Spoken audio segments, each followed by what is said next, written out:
Hello, welcome back to African Professor on Filter platform. Bomodra subscribe, share, mami na spread it message, everywhere because I have a lot of things to say, very very important things to say. Nene, me person sani mu din komo e basa IGBO-MANIAC no. Our friend who are no IGBO-MANIAC chief na kwa bi no o why no was so you hene. And wabetra Ghana, Igbo ni bi no wabetra Ghana.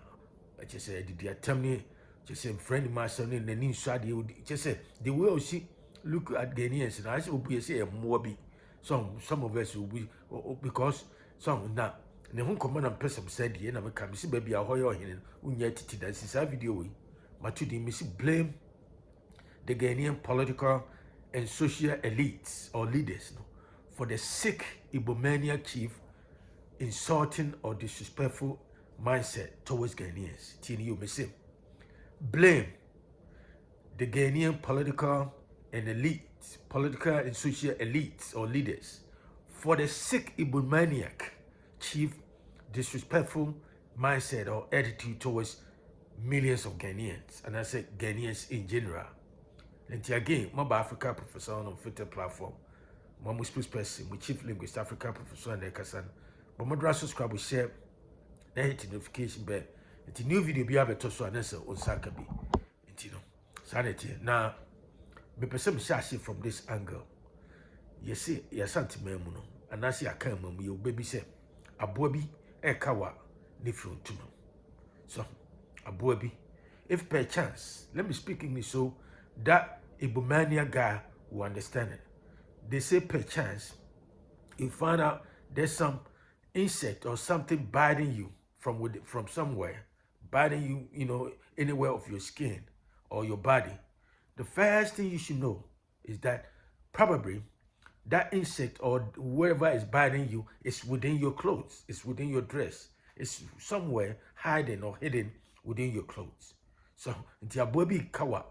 I think the closest explanation and answer I can give in English is that perchance, or if at some point in time you realize that there's something biting you somewhere in your body, the first thing you have to look is under your clothes or somewhere in your clothes, because anytime something like that, any insect or something is biting you, you know that that thing must have come from somewhere under your clothes, and that is exactly what it is. In other words, the reason this sucker, this IGBO-MANIAC, who styled himself or called himself a king, Igbo king, is doing what he's doing, treating Ghanaians with contempt, insulting Ghanaians, casting some, all these sarcasms and sarcastic remarks towards Ghanaians, and somehow he get away with it is because many of our political leaders, the elite, political and social leaders, cultural leaders, some of them are behind this guy. Because guess what?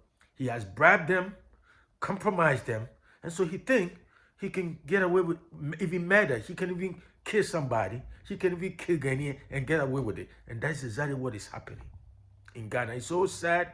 It's so unfortunate. But that is the kind of leaders we got.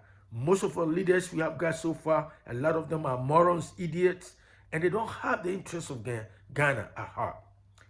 All that they look for or they're interested in is how they can make money.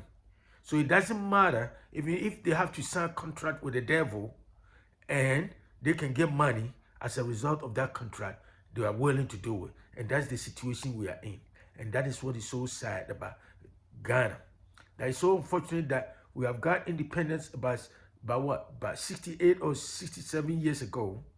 We take 2 steps forward and then 10 steps backwards because of some of these stupid behaviors. We allow people to come in under the pretext that we are the only people who are so accommodating. We welcome everybody. And guess what? It seems like most of our leaders are so naive that they let anybody come in and take advantages. It can be a Lebanese. Look at what the Chinese people are doing. Can any one of us go to China and behave the way the Chinese people are tormenting our land, our pristine forest, reserve water bodies and everything in the name of, galamsey or illegal mining. And that is what they are doing in Ghana today. And it seems like everybody is sitting there because you know what? At the end of the day, they get their cut. They get their 10% or 20%, cut from it back there. So as long as they are illegally mining gold everywhere, destroying our water bodies, our forest reserve and everything, and they will get some money from it. That's all matters to them. And that is the reason Sa Igbo Hineno, Sa fake Igbo chief, that is what he's doing in Ghana, because he can get away with it. See, there's no way, sir. Sa fake Igbo Hineno. There's no way, sir. He has compromised all Ghanaian police service. Don't ask me where you get that information from. Because if you look at the guy's behavior, look at this. Gamanche just came up and said, hey, you cannot celebrate your Yam Festival, your upcoming Yam Festival, which was supposed to be today, I think 21st or wherever. And so we have banned you, you can do it. Guess what? Within minutes or seconds, he came back, for a press conference and said, man, they should shut up because he already has postponed it anyway. So what the government is saying even doesn't even make sense because that IGBO-MANIAC, he has already postponed it indefinitely. So what is the point for government to come out and say that they have banned the Yam Festival? You see that sarcastic attitude or contemptuous attitude toward. Do you think that fool can come to your Ashanti region and Otumfo says something to that effect that, hey, you want to celebrate Yam Festival in Ashanti region and no, you cannot do it, and the next day that fool can come out and just come and reply to what Otumfo said? Man, it will never happen in Ashanti land, in Ashanti, man. Only in Accra.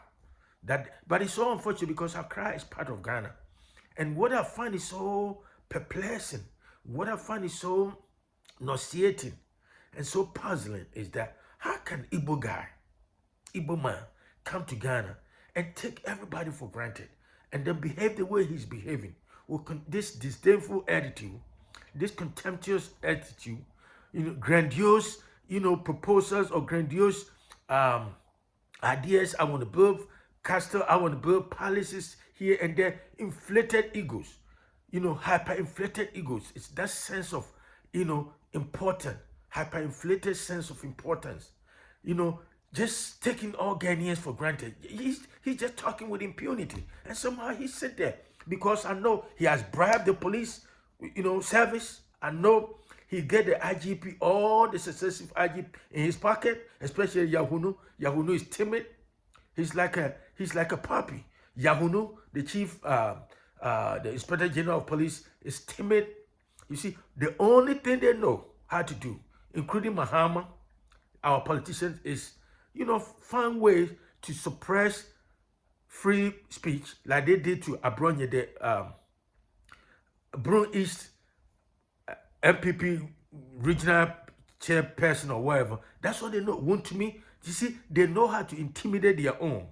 But when it comes to the Igbo guy, that fake Igbo guy, that imposter who claimed to have a doctorate or call himself a doctor, I don't even know, even if he has a high school diploma, that guy, and they were just somehow looking the other way, and the guy is doing whatever he want to do. He's insulting the Ga people here and there. And somehow the Ga people are so quiet, they can say anything. All that they can do is to fight over Akwaba, the word Akwaba. You sit there in your own ancestral land, fighting over a harmless word like Akwaba, and you get a guy sitting there, that fool, that IGBO-MANIAC guy who called himself a king, insulting your king, insulting your chief, government, everybody, and you guys are sitting there. Can't say anything. And then fight over Akwaba, the word Akwaba.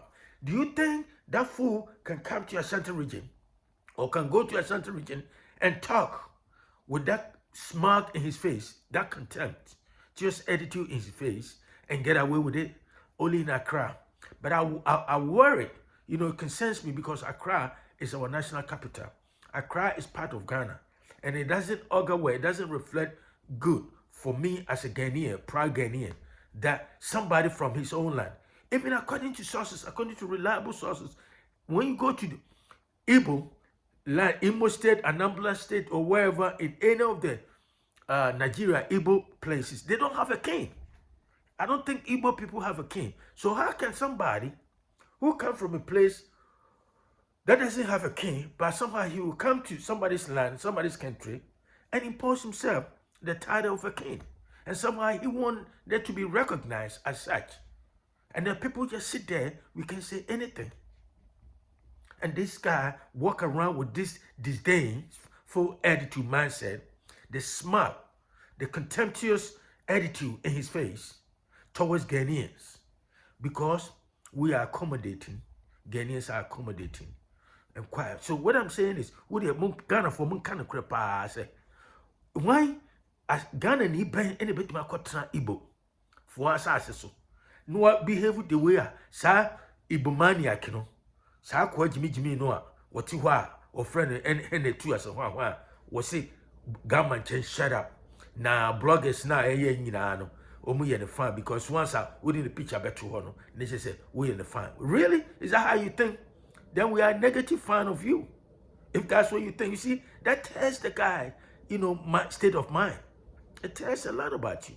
Because that's how the people with that narcissistic attitude, no, so I don't want to if you say, who didn't picture to and I say, kind of wasama, they just say, who support who penasam. But, Masa, and I think I had a limited understanding of, you know, events, and I say the things that are, you know, unfolding around him. He doesn't get it. That somehow when we bloggers, any blogger or anybody put his picture out there and make a negative comment about him, it means we are a fan of him. And that's what he said. And somebody, a friend of mine, a friend of mine sent me a video from Ghana just this morning. As soon as I woke up this morning, Atlanta time, I said, what in the world is that? Yeah, the guy has a video right there. Somebody interview or he was just talking and say, hey, he's still here. And that he's just talking like nothing has happened. And he went to Mensia. No, they didn't sack him. And what? You know they sack you. There's no way anybody will give you that chance to get a chance to go and shake Otumfuo hand. No, you are beneath Otumfuo. Otumfuo is not your level. Not at all. Otumfuo is not your level. Otumfuo, you know, level is King Charles, stuff Morocco, King, you know, stuff. Those are the people that are at Otumfuo level, not you. Sucker like you. And I don't know why Ghanaians leaders are doing what they do. I know, because he has bribed all of them. And once again I say, I blame the Ghanaian political, socio-cultural elites for this sick IGBO-MANIAC chief, disrespectful, contemptuous attitude towards Ghanaian, or disrespectful or insulting attitude. How the reason he's insulting Ghanaians here and there, doesn't give a F about any Ghanaian. He think nobody can do him focal. Yet we can do anything to him. Because somehow he has compromised all our politicians, our social leaders, elites, you know, many of the police service, that all of them, immigration, border, you know, and patrol, all of them. He has compromised all of them. And that's the reason that guy is doing what he's doing. So I don't blame him that much. I blame our Ghanaian political and social elites, leaders, for this sick IGBO-MANIAC chief insulting and disrespectful attitude or mindset towards Ghanaians. Because because there is no way, sir. They don't have a king in Igbo land. No to better Ghana. Say, or no ye king. Then somehow he get away with it. Obian to me friend can be a chess master. Muano. And I say, Yani maybe why yani a military government near that day. She said this is the time I military government be or Kakwasia we. Kia logo in the fear and get out to my pamano. No, or idea we pre home. Oh, but that is what it is. Because once again, Mobile Africa Professor One on Twitter platform. Subscribe, share with friends and family, and I'll talk to you another time. Have a great day. Bye.